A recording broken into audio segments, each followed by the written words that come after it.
అనుచిత వ్యాఖ్యలు చేసిన రాజ్యసభ సభ్యులు ఆర్ కృష్ణయ్య తీరును తీవ్రంగా ఖండిస్తున్నామని టీడీపీ రాష్ట్ర బీసీసీఎల్ అధికార ప్రతినిధి చెల్లుపోయిన శ్రీనివాస్ అన్నారు. రాష్ట్రంలో అరాచక పాలన సాగుతోందని 74 మంది బీసీలను వైసీపీ నేతలు హత్య చేశారని విమర్శించారు.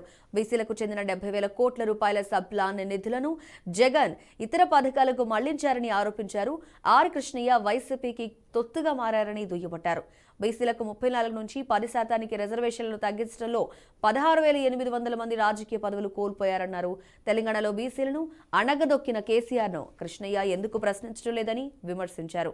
తెలంగాణలో మిమ్మల్ని ఎమ్మెల్యేని చేసిన ముఖ్యమంత్రి అభ్యర్థిగా ప్రకటించిన టీడీపీని బీసీలకు ఏం చేసిందని అనడం భావ్యంగా లేదని చెల్లిబోయిన ఎద్దేవా చేశారు. ఆర్ కృష్ణయ్య గారు నిన్న కొన్ని వ్యాఖ్యానాలు చేయడం జరిగింది. దాని మీద ఈరోజు ఆయన వ్యాఖ్యానాలను ఖండిస్తూ ఈ యొక్క ప్రెస్ మీట్ పెట్టడం జరిగింది. తనకిచ్చిన పదవిని కాపాడుకోవటం కోసం జగన్మోహన్ రెడ్డి ఏది చెప్తే అది మీడియా ముందుకు వచ్చి మాట్లాడడం జరిగింది. విషయం ఏంటంటే ఈరోజు జగన్మోహన్ రెడ్డి చాలా చేశాడు బీసీలకు అని చెప్పి చెప్పడం జరుగుతుంది. సబ్ ప్లాన్ లోని 75,000 కోట్లను నిధులను తరలించిన ఈ వ్యక్తి బీసీలకు ఏ రకంగా న్యాయం చేస్తాడు? అలాగే రాష్ట్రంలో 74 మంది బీసీలను హత్య చేశారు. అదేవిధంగా 800 మంది మీద కేసులు పెట్టారు. ఈ రోజుకి బీసీ నాయకులు ఎవరైతే ఉన్నారో వాళ్ళందరినీ కూడా కేసులు పెట్టి వేధింపులకు గురి చేస్తున్నటువంటి పరిస్థితి అయితే మనం ఈ రాష్ట్రంలో చూస్తున్నాం.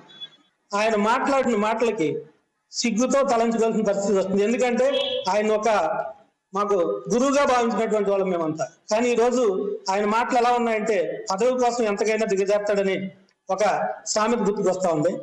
అదే తెలంగాణలో 28 వెనకబడిన కులాలని ఆ రోజు కేసీఆర్ బీసీల జాబితాని తొలగిస్తే వాళ్ళ రిజర్వేషన్ తీసేస్తే మాట్లాడలేని వాడు నువ్వు.